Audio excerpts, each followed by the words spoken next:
Tawagin niyo na lamang akong Aliyah, 26 years old at nagtatrabaho sa isang clinic sa amin sa Navotas. Araw-araw kaming nakatutok sa inyo ng mga kasama ko sa trabaho hanggang sa maisipan ko na rin sumulat nga.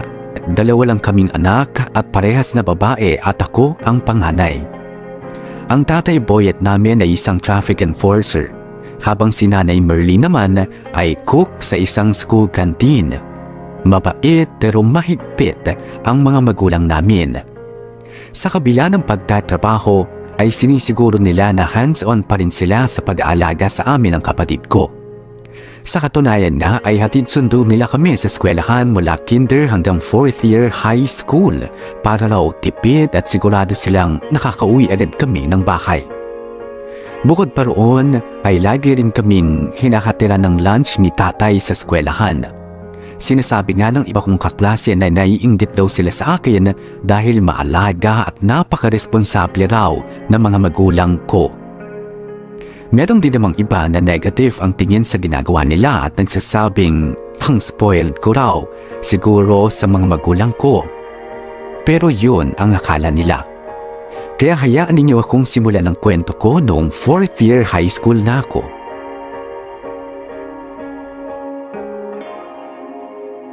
Nay! Tay! Mano po? Oh, Aliyah, ano pang ginagawa mo dito sa sala? Pasado 11:00 na ng gabi. Dapat kaninang 8:00 ka patulog ah. Ano po hinihintay ko po talaga kayo ni tatay. O bakit pa? Alam mo namang sa patay kami nagpunta, kaya ginabi kami. Sige na, matulog ka na. May ipagpapaalam po kasi ako sa inyo Oh, ano naman yun? Ano po, may sasalihan po kasi kaming speech choir contest sa school, di ba po? Tapos yung mananalo po doon, ipanglalaban sa school. Oh, anong problema? Pinayagan ka naman naming sumali ah. Opo nga, kaya lang nay, sa makalawa na po kasi yung contest para makapili na sila ng panlaban sa labas ng school. Bale, kailangan na pong ma-finalize ang grupo namin saka gumawa na po ng mga props. Di gawin niyo yung kailangan yung gawin. Anong problema doon? Ayun nga po nay, tay, kinakapos na po kasi kami sa oras kasi marami rin po kaming ginagawa sa ibang subjects Ano bang ibig mo sabihin, anak? May kailangan ba kaming gawin o may kailangan ka sa amin? Diretso mo na. Ano po, mag-overnight po kasi sana yung grupo namin bukas doon sa bahay ng leader namin para matapos na po yung mga props saka matapos na rin po yung practice namin. Overnight? Bakit kailangan pang mag-overnight? Bakit hindi nyo nalang gawin sa break time ninyo? 1 oras lang naman yung lunch break nyo Tapos may merienda pa sa umaga at sa hapon. Pwede dun kayo gumawa? Hindi na po kasi kaya sa oras na Kulang na kulang po yun. Saka may hirap po gumawa ng props sa school, no? Nagpapagalitan po kami ng ibang teacher Oo, kalokohan yan. Bakit kayo papagalitan? Para naman sa eskwelahan din naman yung ginagawa nyo. Hindi niyo naman po naiintindihan Mahirap po kasi. Sige na po, Nay. Tay. Ngayon lang naman po ako magpapaalam ng ganito Please, payagan niyo na po ako. Aliyah, baka naman nakakalimutan mo. Nag-usap na tayo tungkol sa mga overnight na ganyan. High school ka pa lang at graduating ka pa. Baka mamaya kung anong mangyari sa'yo sa ganyang lakad. Kaya tumigil ka. Pero Nay, para naman po sa school activity naman to Hindi naman po ako gagala o magsasaya lang doon. Ayun na nga School activity. Kaya sa school dapat ginagawa, hindi sa bahay. Ay naman. Tama ang nanay mo, Aliyah. Kaya huwag mo nang ipilit yan, okay? Pwede yung matapos ang gagawin niya nang hindi kayo nag-overnight. Pero nagmamadali na nga po kasi kami, Tay. Kung hindi naman po kami kulang sa oras, hindi naman kami mag-overnight Sige na naman po. Kailangan po talaga namin to Ay, nako, Aliyah Kahit anong sabihin mo, hindi ako papayag. Wala akong tiwala sa mga overnight na yan. Kaya tumigil ka. Nay, wala naman po akong gagawing masama dun Tatapusin lang po talaga namin yung practice ng speech choir saka gagawin yung mga props. Kapag sinabi kong hindi, pagod ako Kaya wag mo nang ipilit yung gusto mo. Gawan nyo ng paraang matapos yan nang hindi na kailangan pang makitulog sa ibang bahay. Wala nang pero, Aliyah. Sige na, matulog ka na. May pasok ka pa bukas. Hindi naman po kasi naiintindihan Akala niyo gusto ko lang maglakwatsa. Tingnan mo. Hindi ka lang pinayagan sa gusto mo sumasagot-sagot ka na. Nagdadabog-dabog ka pa ng ganyan. Bakit akala mo ba ginagawa ko to para sa amin? Hindi, para sa'yo rin yan. Kaya tigilan mo ako sa pag-aarte-arte na ganyan, ha? At umayos ka ha, hindi ka namin pinalaki ng ganyan. Sige na, pumasok ka na sa kwarto mo at matulog ka na. Hindi makaintindi. Tawagan ko na nga lang si Shaira para sunduin at ipagpaalam niya ako bukas. O, bilisan niyong kumain dyan at ihahatid pa kayo ng tatay ninyo. Baka malate pa sa trabaho. May kumakatok yata. Aba, oo nga. Pero sino naman yung pupunta ng ganito kaaga? Ako na po titingin kung sino. Hindi na, ako na. Kumain ka na lang dyan ng kumain. Oh, ikaw pala yan. O tara, pasok ka. Kumakain pa si Aliyah eh. Aliyah! Si Shaira pala to eh. Halika doon ka sa kusina. Shaira! Bes! Hello! Good morning po sa inyo, Tito. Bakit napadalo ka yata ng ganito kaaga? Ano po kasi, Tito, Tita, sabay na po sana kami papasok ni Aliyah ngayon kung okay lang po sa inyo. Bakit pa? Ihahatid naman siya ng tatay niya eh. Ano po, may short meeting po kasi kami tungkol dun sa speech choir bago pumasok eh. Tsaka po, ipagpapaalam ko na rin po sana siya. Yung overnight ba yan? Opo, sana. Wala naman po kayong dapat ipag-alala. Kahit balitaan ko po kayo oras-oras, ako pong bahala kay Aliyah. Pasensya na anak ha. Pero alam mo naman na ni minsan, hindi pa namin pinayagan sa mga ganyang lakad si Aliyah. Alam ko naman po yun, Tita. Pero kailangan po kasi talaga namin to eh. Ngayon lang po to. Promise po. Ako pong bahala sa kanya. Wala po kayong dapat ipag-alala.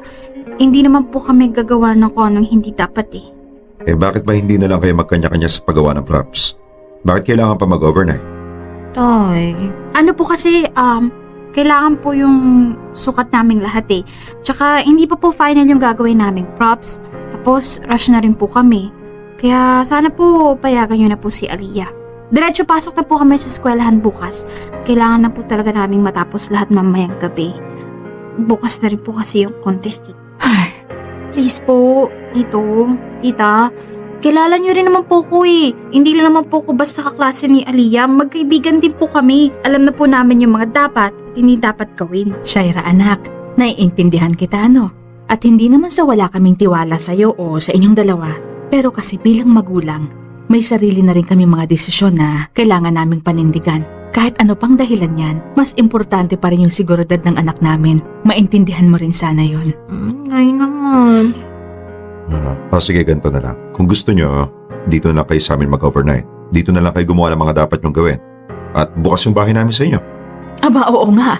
Pwede. O sabihin nyo sa mga kagrupo ninyo na dito na lang kayo sa amin.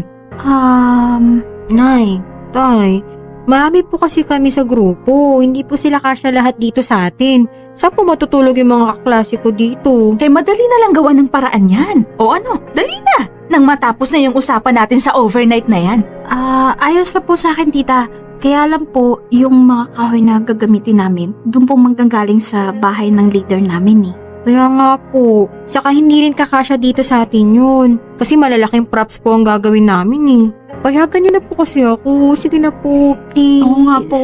Promise, babantayan ko po si Aliyah. Ako pong bahala sa kanya. Ang tagal po kasi namin hinihintay itong speech choir contest na to.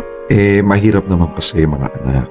O sige, ganito na lang ha. Pumunta ka mamaya para makatulong at makapag-practice ka. Pero kasama mo yung tatay mo at uuwi rin kayo. Hanggang alas 9 lang ng gabi. Ay naman. Pwede rin yun. Oo nga, ganun na lang. Sige, sasamahan kita. Bes, umuo ka na. Pwede na yan. Kisa naman sa wala. Sige na nga po. Diba? Sabi ko sa'yo magagawa ng paraan yan eh. Kahit hindi mag-overnight. Hintayin mo ang tatay mo mamaya sa eskwelahan ha. Huwag kang aalis doon hanggang wala siya. Ganitong level ang paghihigpit at pagiging strikto ng mga magulang ko. At sa totoo lang ay hindi na nakakatuwa kung minsan. Lalo na nga kapag kami mga school projects na kailangan naming malate ng uwi o kaya naman ay mag-overnight. Kahit pa umiyak ako ng dugo sa harapan nila ay talagang hindi nila ako pinapayagan. Nakakahiya rin sa mga kaklase kong nag-e-effort akong ipagpaalam, pero baliwala rin. Maging sa graduation ball nga namin ay hindi ako nakapunta. Bukod kasi sa gabi ay iniisip nilang sayawan lang naman daw yun. Naiintindihan ko naman sila na nag-aalala lamang sila o kung ano pa man, pero kasi nahihirapan din ako dahil pakiramdam ko ay wala silang tiwala sa akin. Mabuti na nga lamang at magkaibang eskwelahan ang pinapasukan ko at ang pinapasukan ni nanay.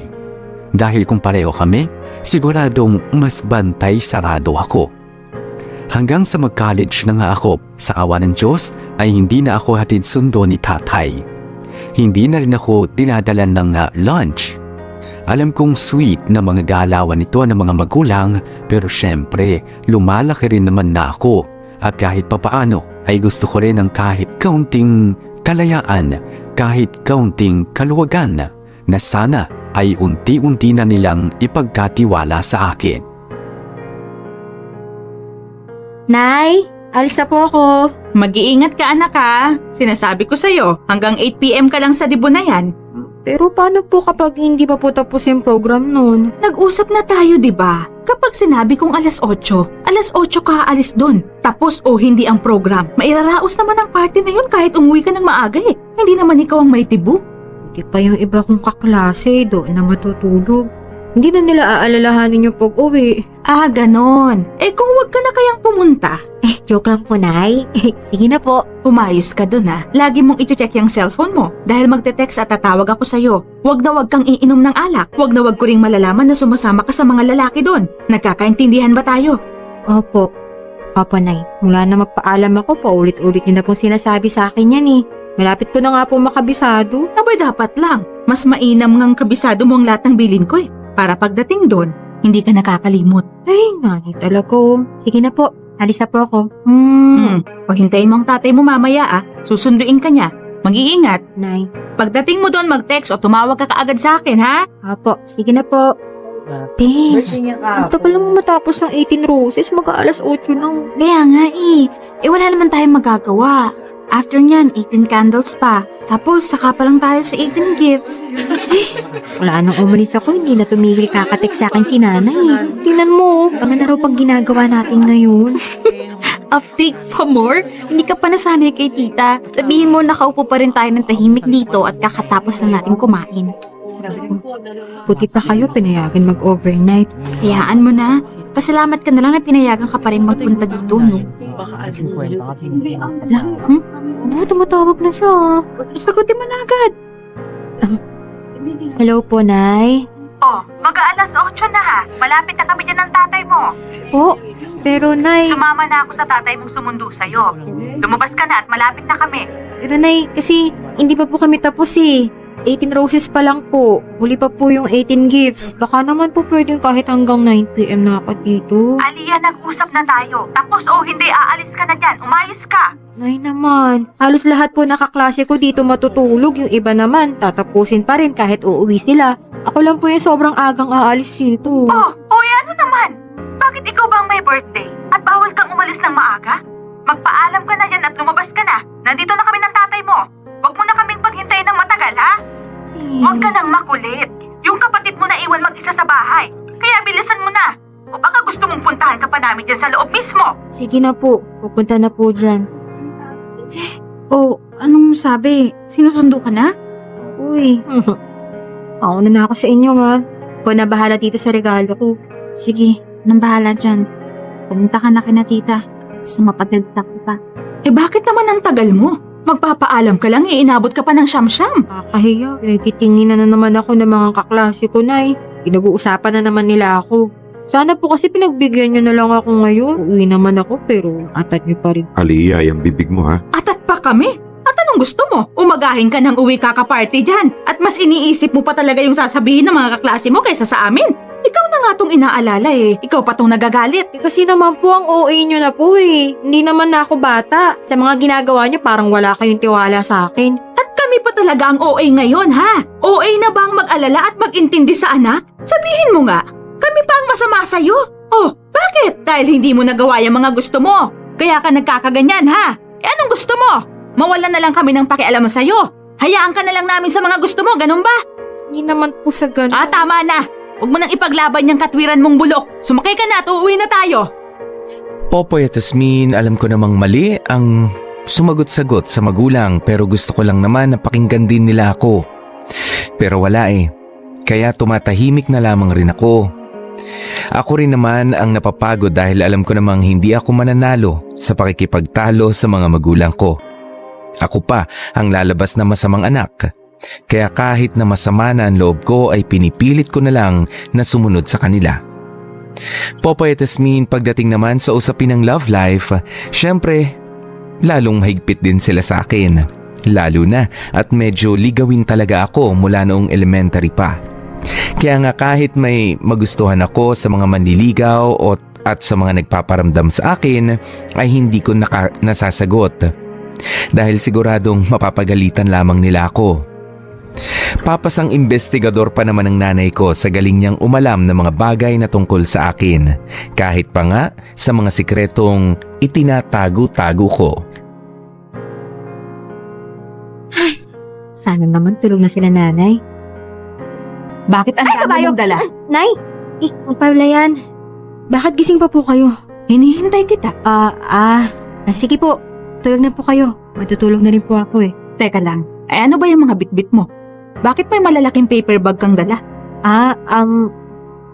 Gamit ko lang po to. At kailan ka pa nagkaroon ng ganyang kadaming gamit? Patingin nga. Nay, wag na po. Patingin lang, Amina. Oh, ang daming chocolates nito ah. May 2 pang teddy bear. At may bouquet pa. Sinong nagbigay ng mga yan, ha? Ano po eh. Huwag mo nang tangkaing magpalusot, ha? Inaasahan ko nang uuwi ka ng may mga dala. Valentine's Day ngayon eh. Ano? Hindi naman siguro sa boyfriend galing yan, hindi ba? Opo naman. Hindi naman po ako nakakalimot sabihin nyo na magbo-boyfriend lang ako kapag graduate na ako sa college eh. Oh, mabuti naman dahil dadating ka rin sa bagay na yun, anak. Pero hindi pala ngayon.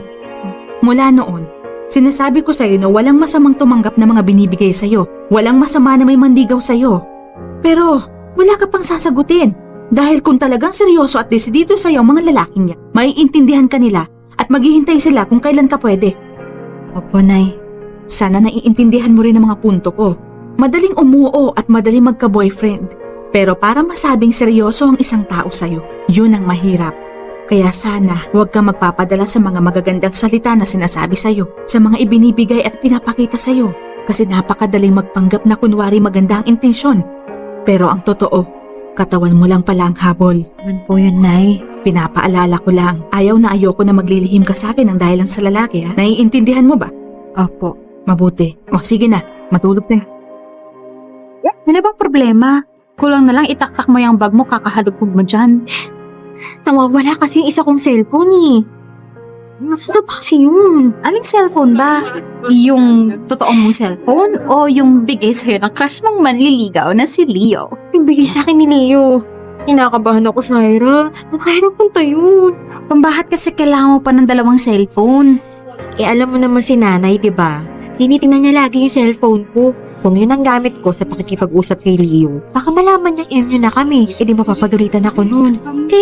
Saan mo ba kasi nilagay? Amin na, tulungan kita maghanap. Talaga dito sa bag ko eh. Asan mo kaya? Baka nalaglag mo kung saan. Hanapin na lang natin mabuti, ha? Ay, Diyos ko. Sana naman hindi ko naiwan dito sa bahay yung cellphone. Di paano naman mawala? Nandiyan ka na pala. Mano po, Nay. Nga pala, naglinis ako sa kwarto mo. Kakatapos ko nga lang eh. May nakita akong cellphone. Eto oh. Kanino to?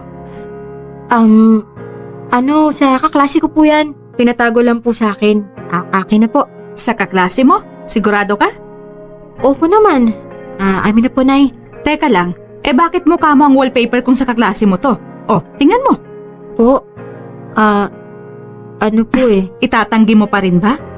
Anak huwag mo akong gawing tanga.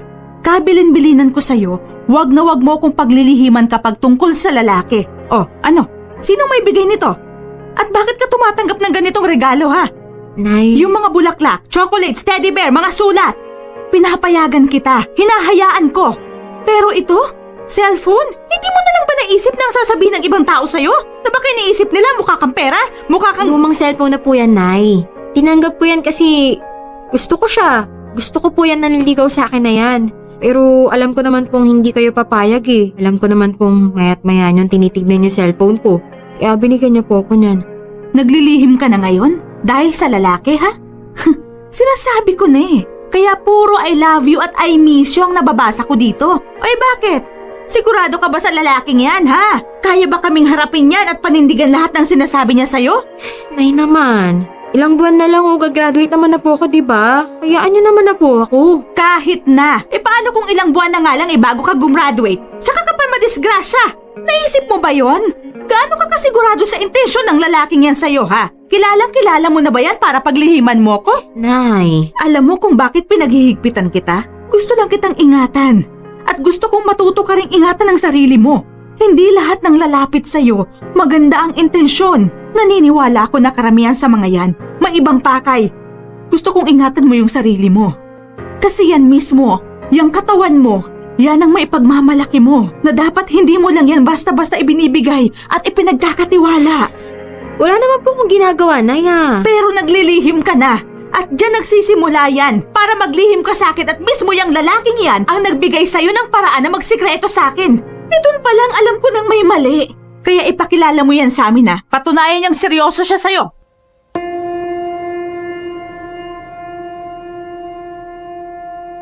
Sinunod ko si nanay at sinabihan ko si Leo na pumunta sa bahay. Pero panay ang dahilan niya sa akin at hindi kami matuloy-tuloy. Hanggang sa unti-unti na nga akong iniwasan ni Leo.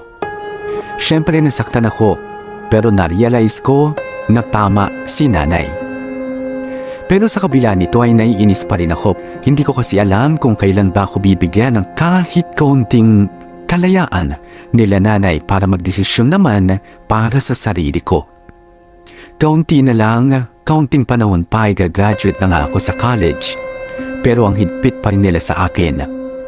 Oo, kahit papaano ay may mga nagbago. Pero ang hirap pa rin. Pinapayagan na nga ako mag-overnight pero laging kasama ang kapatid ko. Tipong gagawa lang kami ng thesis pero may bantay pa rin ako. Lahat naman ay ginagawa ko para pagkatiwalaan nila ako. Ni minsan na hindi ako gumawa ng kalokohan liban na nga lang sa ilang lihim tulad nung sa cellphone. Pinilit at pinipilit ko namang maging mabuting anak. Pero bakit ganito pa rin sila sa akin? Lumipas pa ang mga buwan hanggang sa nakagraduate na nga ako. Hindi na rin ako nagpatumpik-tumpik pa at nag-apply na agad akong magtrabaho. Sinuwerte naman akong matanggap agad at dito ko na nga nakilala si Paolo. 3 taon ang tanda niya sa akin. Sobrang bait niya at sobrang maasikaso. Hindi ko makakalimutan na sa first day ko sa trabaho ay siya agad ang lumapit at nakipagkaibigan sa akin. At hindi ko na nga pahabain pa ang kwento. Nanligaw sa akin si Paolo at naging kami. At sobrang proud akong sabihin na sa unang pagkakataon ay may pumasa sa mga magulang ko. Sa bahay ako niligawan ni Paolo at nagustuhan din siya nila nanay at ni tatay. Sobrang saya ko.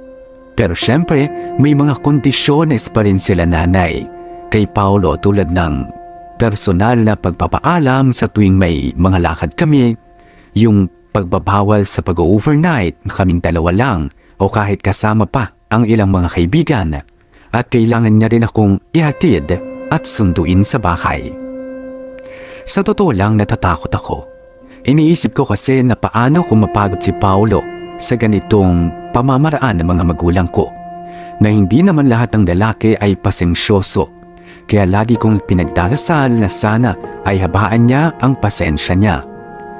At hindi naman ako nabigo kay Paolo. Sa aming dalawa ay siya yung mas mapangunawa at mas mahaba ang pasensya. Kaya mas nagkakasundo sila nila nanay. Hanggang sa nag 2 years na nga kami ni Paolo at naisipan na naming mag-day tour sa Baguio kasama ang ilang pa naming mga kaibigan.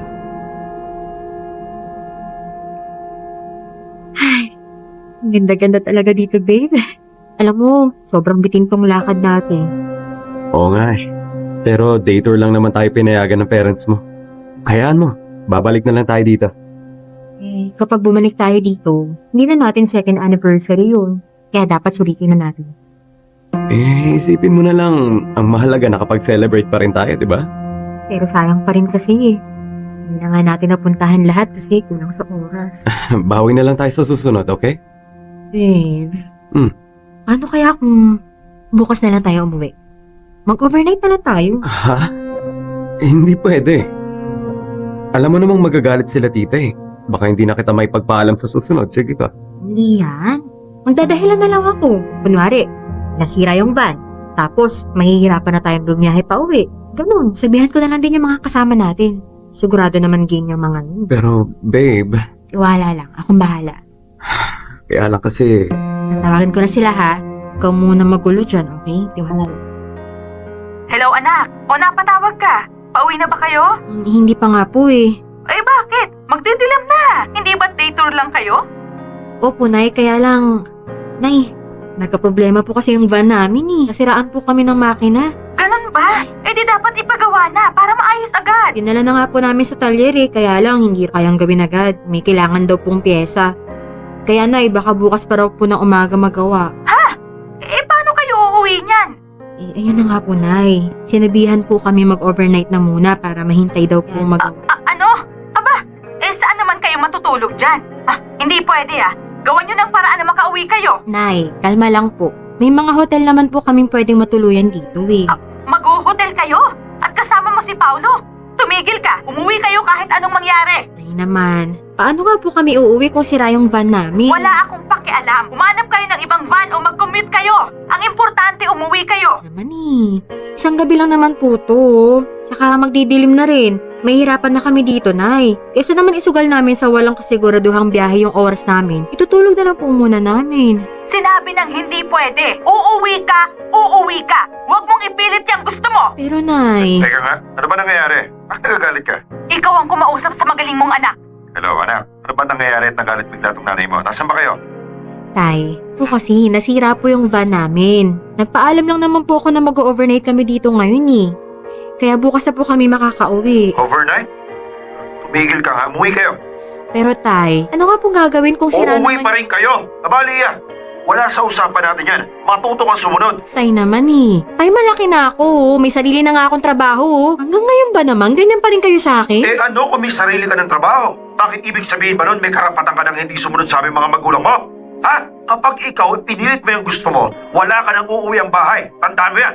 Diyos ko naman, Tay. Kaya na naman po kayo sa pagiging OA nyo eh. Ano mo ba akala nyo kapag nag-overnight may gagawin agad na kalokohan? Kahit anong sabihin mo, wala akong pakialam. Matinong usapan to, Aliyah, ha?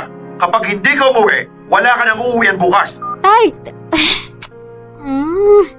Ayun na naman sila, binabaan pa ako. O anong sabi? Hindi pumayag no? Sabi ko naman sa'yo tara na. Hindi babe, dito lang tayo. Sigurado naman na sinabi lang nila yon para sumunod ako sa kanila eh. Hindi rin ako matitiis na mga yun. Pero babe, pinagkatiwalaan nila tayo. Ako. At ayoko masira ang tiwala nila sa akin kaya sumunod na lang tayo please. Hindi yan. Saka wala naman tayong gagawing masama, diba? Alam naman natin yung tama. Sila yung madumi mag-isip eh. Hindi mo naman sila masisisi Magulang sila. Yung mga dinadaanan natin ngayon, pinagdaanan na nila yan noon. Basta. Bukas na lang tayo uuwi. Isa pa. Pero hindi naman yun eh. Ilang oras yung biyahe natin. Hindi naman tayo darating ngayong gabi doon. Kahit ngayon pa tayo umalis, diba? Okay, ito bahala.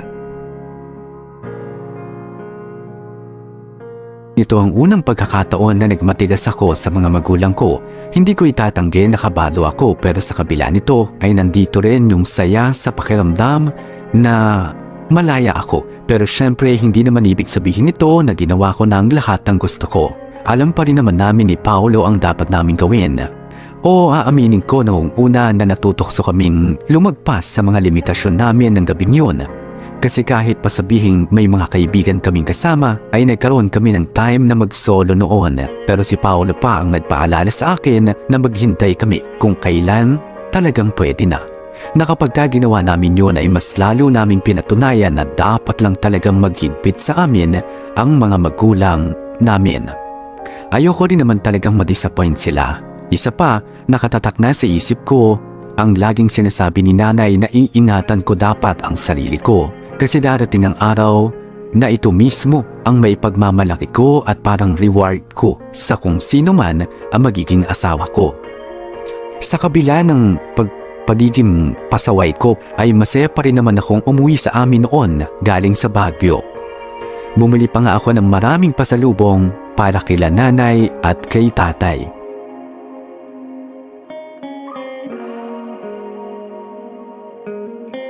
Nay! Tay! Nandito na po ako. Ang gamit ko tong nasa sala. Gamit ko to ah. Teka. Ba't nandito tong mga to? Oh, tamang-tama. Kunin mo na yung mga gamit mo at makakaalis ka na. Nay naman. Ano po? May mga pasulubog po ako sa inyo ni tatay oh. Papo, ang dami. Huwag ka na nga magmano sa akin. Pakutin mo na yung mga gamit mo. Teka. Ay. Ay, ano? Nasaan si Paolo ha? Hindi ka man lang ba hinatid dito? Hinatid niya po ako. Hindi na nga lang po siya nakapasok kasi may emergency po sa kanila. Magpasundo ka na sa kanya at umalis na kayo dito. Po, ay naman. Ay, huwag naman po kayo magbiro ng ganyan. Pinilan ko nga po pala Mukha kayo. ba ako nagbibiro nang sinabihan kitang wala ka nang uwi ang bahay? Ay. Ay. Huwag mo kong tatawagin tatay. Bakit? Anak pa ba kita? Ay naman eh. Sorry na po. Wala naman po akong ginawang masama eh. Kung iniisip niyo po na baka kung ano-ano ang ginawa namin ni Paolo dahil nag-overnight na kami doon, mali po kayo. Kami pa ang mali ngayon. Dumaan din kami sa ganyan. Alam ko kung ano yung tumatakbo sa isip mo. Sa isip ni Paolo. At yung sinuway mo kami, mas pinili mo yung gusto mo. Para mo na rin sinabi na hindi mo na kami kailangan. Na hindi po totoo yan. Kunin mo na yung mga gamit. Naman. Porket graduate ka na? Porket may trabaho ka na? Gagawin mo na lang yung lahat ng gusto mo? Ganun ba? Wala na kaming karapatan na makialam sa'yo. Ganun ba yun, ha? Na hindi naman po sa ganun. Sa akin lang naman po, kahit paano, kahit minsan, hayaan niyo naman po sana ako magdesisyon sa sarili ko. Kasi mula noon, wala naman po akong ibang ginawa kundi yung sundin kayo eh. Lahat ng paghihigpit niyo sa akin, sinusunod ko. At sa tingin mo, paghihigpit pa rin tong ginagawa namin sa'yo ngayon, ha? Malaya ka nang nakakalis tuwing gusto mo. Ang hiling lang namin, umuwi ka na. Yun lang yung palagi naming hiling sa'yo, na umuwi ka. Ganun ba kahirap yun? Ayang sa akin lang naman. Malinaw ang usapan natin. Kahit saan nyo gustong pumunta ni Paolo, walang problema sa amin. Pero walang overnight. O kung kailangan talaga, isasama nyo yung kapatid mo. Pero ano? Ayaw mong isama yung kapatid mo, hindi ba? Bakit? Ha? Eh bakit pa kasi kailangan gawin yun? Wala po ba talaga kayong tiwala sa akin? Ha? Sa tingin niyo po ba kapag hindi ako umuwi dito sa bahay natin, kung ano-ano na yung gagawin ko? Ganun po ba yun? Lahat namang ginagawa ko para maging mabuting anak sa inyo ah. At ngayon nanunumbat ka? Hindi po sa ganun, tay. Sa akin lang naman po. Ano po bang kailangan kong patunayan pa? Sinusunod ko kayo mula noon. Nag-aral ako mabuti. Naging mabuting anak ako. Naging mabuting kapatid. Sa simpleng bagay lang na to, ganyan na kayo sa akin? Ayun na nga eh. Simpleng bagay lang pala, di ba? Ang hiling lang namin, umuwi ka sa oras na napagkasunduan natin. Pero anong ginawa mo? Kung simple lang pala, bakit hindi mo nagawang sumunod, ha? Anak, ang linaw ng usapan natin. Kahit noong bata ka pa, hindi kami nagkulang ng paalala sa'yo kung gaano kahalaga ang tumupad sa usapan. Pero nakakalungkot lang na kung kailan akala naming mas may isip ka na sinasabi mong alam mo yung tama sa mali, saka ka nawala ng isang salita. At ginawa mo pa yan sa mismong mga magulang mo. Tapos dadating ka dito, akala mo binibiro ka lang namin? Akala mo wala lang yung mga sinabi ko sa'yo sa tawag? Alam mo ba sa ginawa mo? Para mo na rin ipinamukha sa amin na hindi mo na kami siniseryoso. Ano po bang gusto niyong isipin ko? Ano? Dahil lang sa hindi ako nakauwi kagabi, papalayasan niyo na agad ako? Ganun na lang? Bakit ba kayo ganyan? Ikaw ang bakit ganyan? Inaalagaan ka lang namin, iniingatan. Hindi porket kumikita ka na ng sarili mong pera. Wala ka nang pakialam sa mga sasabihin namin sa'yo. Ano? Natapos ka lang na mag-aral eh. Natapos ka na rin makinig sa amin. Ganun ba yon? Kasi nga po, sakal na po ako sa inyo. Tandaan mo ha, hanggat nandito ka sa bahay na to, sa poder namin ng tatay mo, may karapatan pa rin kami makialam sa iyo at sa mga desisyong ginagawa mo sa buhay mo. Popoy at Asmin, hindi ko alam na aabot sa ganoon ang minsang pagsuway ko sa mga magulang ko. Ang sa akin lang naman, siguro naman ay nasa tamang edad na rin ako para gumawa ng desisyon para sa sarili ko. Kahit minsan, hindi ba? Hindi sa binabaliwala ko na mga magulang ko.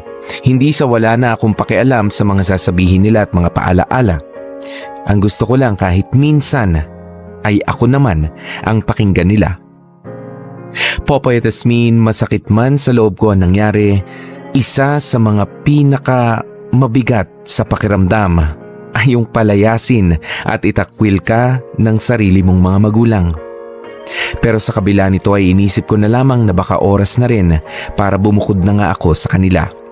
Baka ito na yung panahon para mapagbigyan ko naman ang sarili ko. Kaya naman ang araw ding yun, pagkatapos naming magkasagutan nila nanay at tatay, ay dumiretso ako sa tinutuluyan ni Paolo. Babe? Babe? Babe, Anong ginagawa mo dito? At saka ano yan? Bakit ang dami mong dala? Surprise! Dito na ako titira sa inyo. Ha? Ano? Teka lang Yung totoo, may nangyari ba? Ayaw mo ba ako dito? Hindi sa ganon. Pero babe, alam mong magagalit sila tito at tita sa atin yan eh. Ano bang ginagawa mo? Hindi na sila magagalit. Sila pa nga nagpalaya sa akin eh. Ha? Ano? Pero bakit? E di ayun, nagalit dahil nag-overnight tayo sa Baguio. Ay, pero okay lang. At least, magkakasama na tayo, di ba? Sinasabi ko na nga ba eh. Dapat talaga umuwi tayo nun eh. Dapat nakinig tayo sa kanila. Tingnan mo tuloy yung nangyari. Teka nga, nagsisisi ka ba? Hindi sa ganun. Pero kasi, alam naman nating ayaw nila, ipinilit pa rin natin yung gusto natin. Huwag ka nga mag-isip ng ganyan. Ako naman yung may desisyon nun, di ba? Ako naman yung kumakausap nila nanay. Pero kahit na, kasama mo ako nun eh. Pumayag ako sa gusto mo. Sa halip na pigilan kita, sumakay lang ako. Hindi ko man lang inisip ang sasabihin ng mga magulang mo eh. Hindi ko man lang inisip na pinagkatiwalaan nila ako sa'yo. Wala na, sinira ko na yun. Babe, ano ka ba? Tama na nga yan. Tapos na yun. Wala na tayong magagawa dun. Kaya ano natin, okay? Saka isa pa, ayaw mo ba ng ganito? Magkakasama na tayo. Saka sigurado naman, hindi rin nila ako matitiis eh. Nakikipagbatilin yung mga yun. Saka malay mo, di ba? Ito na rin talaga yung way na magsama na tayo. Hindi ka ba masaya? Hindi kasi pwedeng ganito, babe. Oo, alam ko na sa panahon ngayon marami na ang nagsasama ng hindi kasal. Pero hindi naman ibig sabihin na kailangan ganun na rin tayo. Kapag ginawa natin to, para na rin natin hindi ginalang yung mga magulang mo. Alam mo yun, dahil higit kanino, ikaw ang anak nila. Lahat ng paraan ginawa nila para mapalaki ka ng maayos, tapos sisirain lang natin sa ganito? Pero babe, Babe, makinig ka sa akin, okay? Unang kita ko pa lang sa'yo, alam ko na kung gaano ka kabuti at kaingat na babae. Alam kong iba ka sa kanila. Huwag mo naman hayaang mawala yun sa'yo. At mas lalong ayokong ako ang maging dahilan para mawala yun. Mawala ka. Kaya uuwi tayo sa inyo. Iuuwi na kita doon. Magsusorry tayo sa mga magulang mo. babe, umalis na tayo dito. Hindi ko kaya. Kaya mo to. Kaya natin to, okay? Tito, sandali lang po. Umalis kayo dito. Tito, alam ko po nagkamali kami. Pero sana pakinggan niyo po muna kami. Mahal, sino yan? Oh, anong ginagawa niyo dito? Bakit? May naiwan bang gamit? Nay, tay, Tito, gusto lang po namin mag-sorry. Sana po pakinggan niyo po kami. Bakit? Para saan pa? Eh nagawa niyo na nga yung gusto niyo, di ba? Eh bakit magsusorry pa kayo? At ikaw, Paolo, kinausap kita, lalaki sa lalaki, nagtiwala ako sa'yo. Kami ng asawa ko. Pero anong ginawa mo, ha? Wala ka rin isang salita. Nangako ka na kahit anong mangyari, lalo't di pa kayo kasal, puro maghapon lang ang lakad nyo. At kung sakali mang gabihin, kailangan kasama nyo ang kapatid ni Aliyah. Pero ano? Pero siguro mabuti na rin na maaga pa lang pinatunayan mo na kagad yung sarili mo sa amin na hindi ka pala dapat pagkatiwalaan. Sorry po. Pasensya na po, Tito, Tita. Alam ko pong mali rin ako sa nangyari. Na dapat hindi ako pumayag sa gusto ni Aliyah. Na dapat sumunod ako sa naipagpaalam ko po sa inyo. Pasensya na po kung pinairal ko kung ano lang ang gusto namin ni Aliyah. Pasensya na rin, Iyo. Pero kahit ano pang sabihin mo, wala na kaming tuwala sa'yo. Alam ko naman po yun, pero gusto ko lang din naman po malaman yun na wala po akong ginawang hindi tama kahit magkasama kami buong gabi. Hindi po ako nagsinungaling. Alam ko pong mahirap paniwalaan pero nirerespeto ko po. Hindi lang ang anak niyo, kundi lalo na po kayong mga magulang niya. At sa tingin mo, maniniwala kami sa'yo, ha? Nagsasabi po ako ng totoo. Opo, ayun na yung pagkakataon. Malaya kami, magagawa namin lahat ng gusto namin. Pero wala po akong ginawang lagpas sa limitasyon namin. Kahit po ganito ako, iniisip ko rin po kayo maging mga magulang ko. Inalaki rin naman po ako ng mga magulang ko na may respeto at mahabang pasensya. Kung talagang may mahaba kang pasensya, bakit hindi mo nahintay yung oras na payagan namin kayong umalis at magpagabi kahit saan, ha? Kapag talagang nakagawa ka na ng mali, lahat ng magagandang salita sasabihin mo. ay, aniwala po kayo kay Paolo. Wala po kaming ginawang masama. Isa pa, sa totoo lang, Pinipigilan niya nga po ako nung una na ipilit yung gusto ko eh. Pero ako lang po talaga yung makulit. Ako lang yung nagpumilit. Kaya sana naman po paniwalaan niyo po siya. Patawarin niyo po ako. Patawarin niyo po kami ni Aliyah. Hindi na po mauulit yung ganito. Sorry po. Sorry po. Hindi agad nadadaan sa pasensya lahat ng kasalanan. Kung akala nyo isang sorry lang ay makukuha nyo kami ng asawa ko, nagkakamali kayo. Namnamin nyong mabuti ang ginawa nyo. Madali kasing sumuway, madaling sumira ng salita. Pero yung tiwala namin sa inyo, hindi ganun kadaling ibalik yon. At sana rin, matuto kayong maghintay. Sana isipin nyo pa rin na sagrado ang pagsasama na hindi nadadala sa pagmamadali ang lahat. Hindi man naging maganda ang kinalabasan ng pagsusori namin kila nanay at tatay, kahit papaano ay gumaan naman ang loob ko. Narealize ko rin na tama ang boyfriend kong si Paolo, na kahit na ano pang mangyari ay hindi tama na makipagmata at matigasan ako sa mga magulang ko. Mabuti na nga lang at pinayagan din naman nila akong bumalik sa bahay namin ng araw na yun. Pero hindi ibig sabihin na ayos na kami ng mga magulang ko. Dahil naging cold pa rin ang pakikitungo nila sa amin ni Paolo. At dito nga ako mas humanga sa boyfriend ko dahil sa halip na iwanan ako at sukuan kami ng mga magulang ko, ay tinulungan niya pa nga ako. Sabay kaming unti-unting nanuyo sa mga magulang ko hanggang sa pakonti-konti rin ay nakukuha na ulit namin ang kanilang loob. Sa ngayon ay nare-realize ko ang kahalagahan ng mga paghihigpit nila nanay at tatay sa atin mula noon.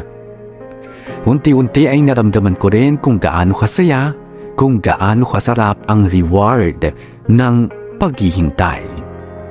Sa ngayon na ay engaged na kami ni Paolo at nakatakda na kami ni kasal sa December ngayong taon. Medyo may katagalan pang paghihintay pero ang alam ko lang ay masaya at kontento na ako.